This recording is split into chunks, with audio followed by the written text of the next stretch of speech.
So, how you feeling? Better. I'm glad I made a trip to the ER. So what GISHAOTYA is this?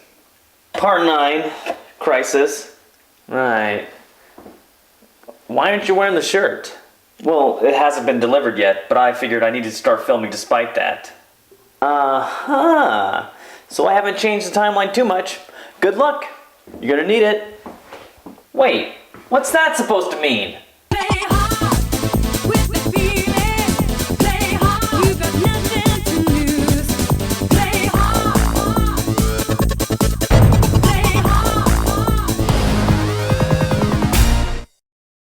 I suppose that it's about time that my vastly underpowered PC meets Crysis. These games are from 2 years ago, and so is my processor. I don't have much history with Crytek because I never really played a Far Cry game. Of course, I'm not including Far Cry Vengeance because that was just Ubisoft teabagging the Crytek engine. I did like the Far Cry movie. Calm down, I'm saying that it sufficed as an action film, not masterpiece theater. Crysis is a PC exclusive game, and that's gonna cause some problems for me. I've already reverted back to Windows XP because Windows 7 was causing Premiere to slow way down. But the real problem is there's no easy way for me to capture computer video game footage.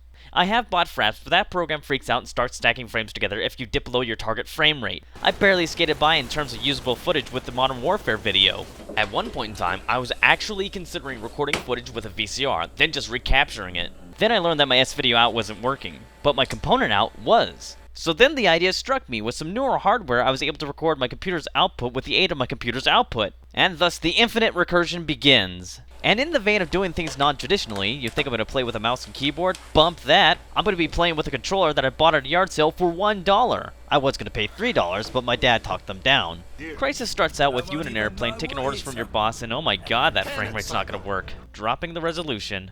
You're flying into a Philippine island to investigate the disappearance of an archaeologist. But in this game you're packing heat, so obviously there's more to it.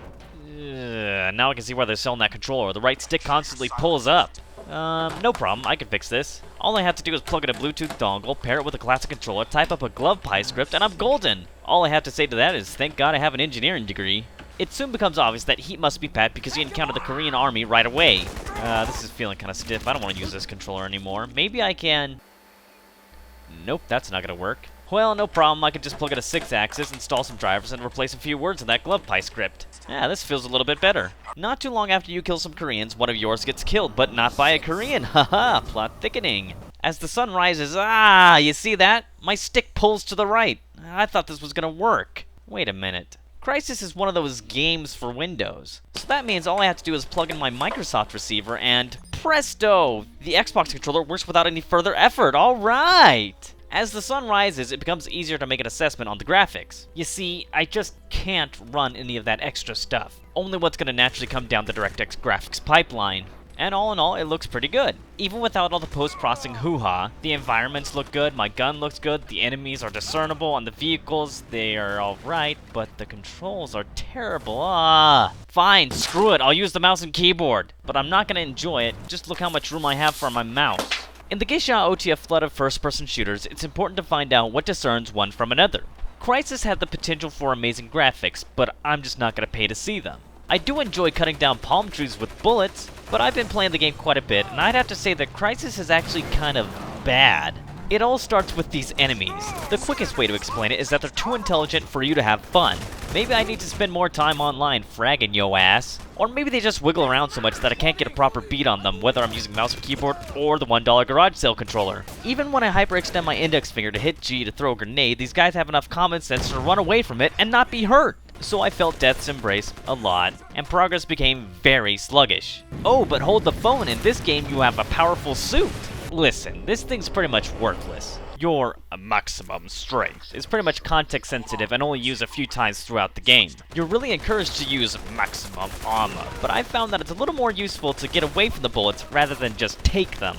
Even when pushing shift, you're pretty much just walking everywhere, but when you enable maximum speed and push shift, you drain your energy so fast that you end up walking again! Hey, does being invisible sound really good? Yeah, get that thought out of your head. You have to be far enough away from your enemies to not be seen before you put it on, and by the time you get to them, it's probably already worn off, and they probably heard you. Your best bet is to just turn on the speed and never run. I guess the conclusion to be made here is that the suit isn't really bad unless you make it hinder your gameplay. And my conclusion about the entire game is F5 is the quick save button. Hey, Storm, your t-shirt came in. Okay, I'll just hold on to this.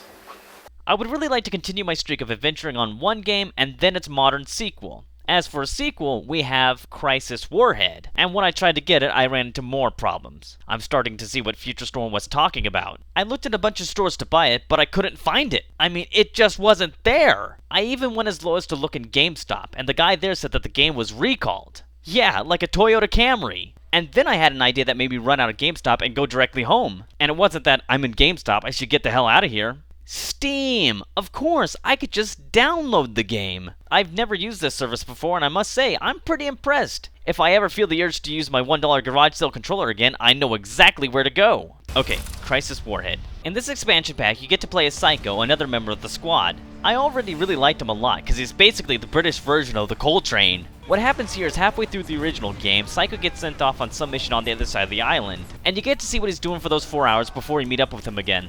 You get to hang out with your longtime pilot hate pal, Sean O'Neill, and you get to kill a bunch of Koreans and those things that were also in the first game. In terms of writing and whatnot, I thought it was actually pretty well done.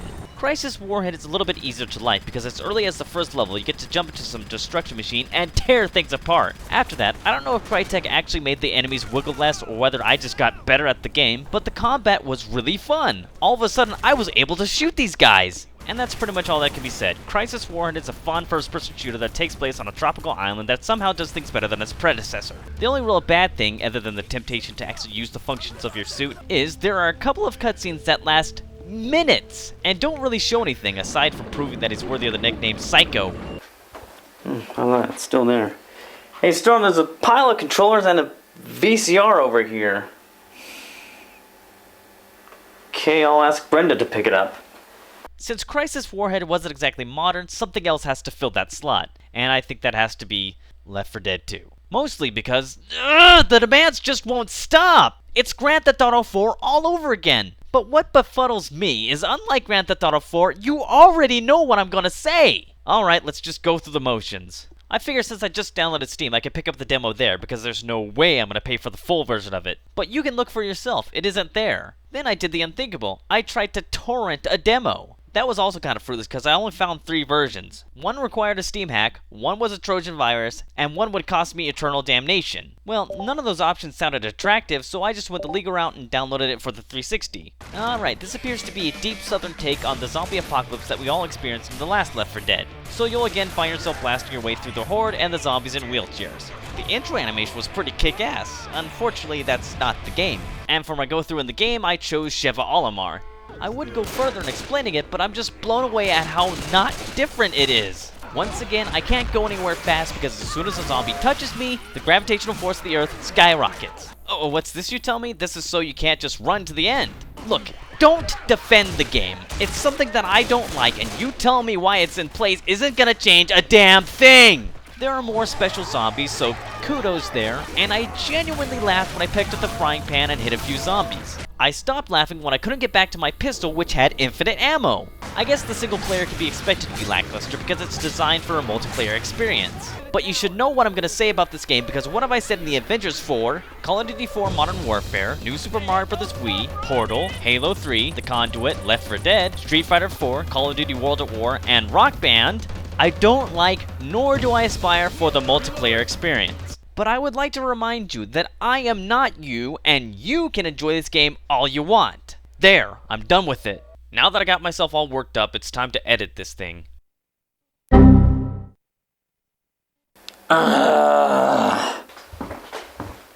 Tune in next time for the finale. That's right, it's part 10 of GISHAOTYA. That's what you think! That's not fair, what are you talking about?